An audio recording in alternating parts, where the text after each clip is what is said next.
Inilah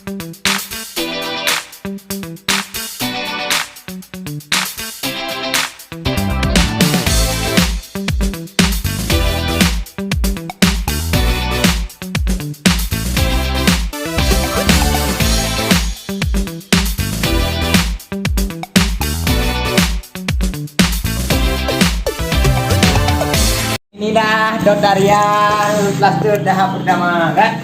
Dah merah kalian. Semoga lebih cantik lagi.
Didoikannya biar lurus ya. Ya. Nah, biasanya kan kok pindah dulu. Karena misalnya ada pindah.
Biar lurus ini pakai roller.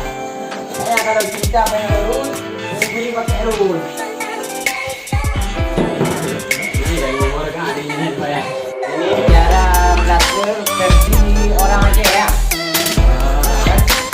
Itu lebih cepat dari ini ya.